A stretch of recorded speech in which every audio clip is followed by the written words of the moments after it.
ગુજરાત પોલીસનું નામ આંતરરાષ્ટ્રીય સ્તરે રોશન કરનારા સમાચાર સુરતમાંથી સામે આવ્યા છે। સુરત ક્રાઇમ બ્રાન્ચમાં પોલીસ સબ ઇન્સ્પેક્ટર તરીકે ફરજ બજાવતા કીર્તિપાલસિંહ પુમારને તેમની ઉત્કૃષ્ટ અને નિષ્ઠાવાન સેવા બદલ ઇંગ્લેન્ડની સંસ્થા વર્લ્ડ રેકોર્ડ ઓફ એક્સલન્સ દ્વારા એવોર્ડ આપીને સન્માનિત કરવામાં આવ્યા છે।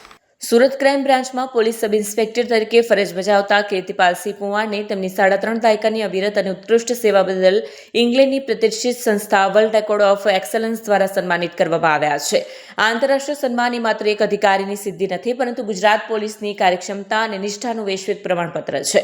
1991માં એક પોલીસ કોન્સ્ટેબલ તરીકે ખાખી વર્દી ધારણ કરનાર કીર્તિપાલસિંહ હરિશ્ચંદ્રસિંહ પુમારે પોતાની કારકિર્દીના 34-35 વર્ષ લોકસેવા અને કાયદાના પાલનમાં સમર્પિત કર્યા છે।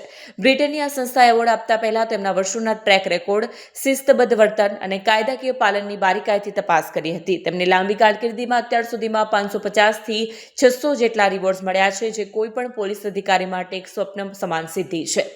કીર્તિપાલસિંહને માત્ર રાજ્ય સ્તરે જ નહીં, પરંતુ રાષ્ટ્રીય સ્તરે પણ અનેક સન્માન મળ્યા છે। તેમને ભારતના માન્ય રાષ્ટ્રપતિના હસ્તે પ્રેસિડેન્ટ એવોર્ડ અને પોલીસ વિભાગનો પ્રતિષ્ઠિત ડીજી ડિસ્ક એવોર્ડ પણ મળી ચૂક્યો છે। તાજેતરના સર્જાયેલા 2000 કરોડના ભયાનક સાયબર ફ્રોડ કેસમાં પણ તેઓ તપાસ ટીમનો અભિન્ન હિસ્સો રહ્યા હતા।